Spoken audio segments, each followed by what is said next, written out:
Sakamoto Days episode 8 had the wildest combination of powers I've seen so far in this anime, and I was not expecting it. We're going to be talking spoilers, so this is going to be your spoiler warning. So first of all, we have Horiguchi, who just injects himself with a bunch of syringes that turns him into this hulking monster. This guy has speed, strength, and is honestly just straight insanity. I mean, it was pretty awesome to watch how Shin and Sakamoto beat him by using his own technique against him, because he was able to control them to make enemies to allies and allies to enemies with his little syringes and the microchips within them. But I do love how the idea of beating him was Shin standing in front and Sakamoto just saying his attacks in his mind while Shin reads them, dodging them, and just knocking the crap out of this guy. Like, a really cool moment to watch them work together, have these really good moments of them trusting each other, and I really like what they're doing. And then we got Kashima.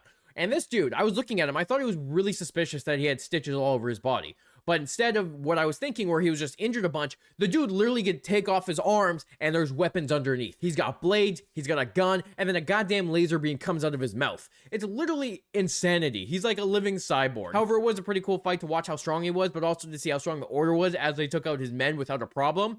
And then Sakamoto is going to be facing him next week, which is going to have some badass moments, because even the Order says, you know, I've known him for a long time, Sakamoto doesn't die, and it's going to be a pretty badass fight as Sakamoto goes against this living weapon. Then at the end, of course, we have Seba, who goes invisible, and I like the idea of how Shin can't actually fight him because he can't see where the attacks are coming from. Then you have him getting a hit intentionally after he sees Pisuke, puts the blood on the guy, and then Mashimo just comes in and just blasts the guy like no tomorrow. And I'm just excited now because Mashimo is now involved in the fight. He's more part of the team, and I can't wait to see what they do with him going forward. But let me know, what do you think of this episode, the fights within it, and then the fights they set up for what's coming next?